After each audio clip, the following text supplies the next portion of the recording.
কার কাদের রসুন? কাদের হুজুরের বাড়ি হচ্ছে বড় মাদ্রাসার সাথে। না না মাদ্রাসার মেলা ভিতরে।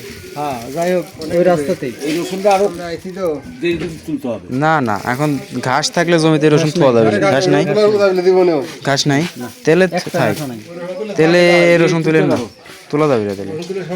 হইলো এরা তুলবি নি, আমি ফরিদপুর করবো না। এক সপ্তাহ পরে চিন্তা করে গাছও ওই রকমই হয়। এই যে রসুনের গাছ নাই, চলে গেছে।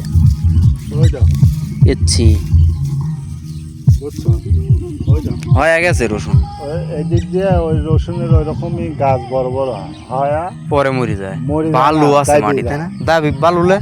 তাই দেয় এখন আপনার কাম কি জানেন? কালকে যদি রোদ উঠে বেড়ানি বাদ দিয়া কালকে এসে রসুন আরে তুলবেন। আজকেই তুলনু নেই, বৃষ্টি না আসলে কালকে তো। ওই যে নজরুলের সাথে কথাবার্তা বলতে চাইছিল, এদিক থেকে শুরু করবো, মানে এইগুলো তৈরি আছে না। হ্যাঁ, এদিক দিয়ে তুল শুরু করবেন। একদিনও তো আর তুলে শেষ করতে পারবেন না নি। আরে পাগল, ওই জন্যই। ওই তো করতে এই মোড়ের থেকে ধর পরি গেছে, হ্যাঁ, ওদের থেকে ধরে কষ্ট করে আসি, এই কটা ধর এইভাবে তুলে যাব।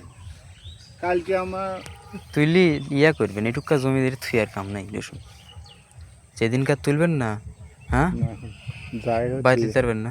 বাতলে জায়গা নাই, যেটু গাছ আছে না কাঁচা, হুম। ওই রসটুকু আচ্ছা তাহলে তুলেন। এরা তুলবি কবে? এটা এর আনন্দ উপভোগ করছি আমরা মাঠে এসে, ফসলের জমি দেখে সূর্য অস্ত যাচ্ছে। এই দেখেন পূর্ব দিগন্তে কত সুন্দর রাস্তা। ওই যে এদিকে আবার বক্সের শব্দ শোনা যায় না?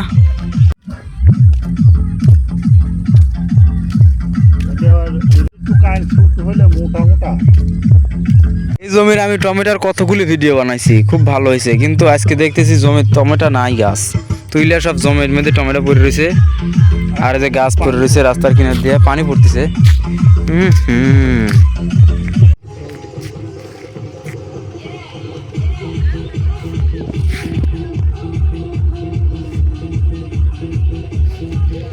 চাল ভালো, বাড়াবি না। এর জাত ভালো, ফলন বেশি হবে।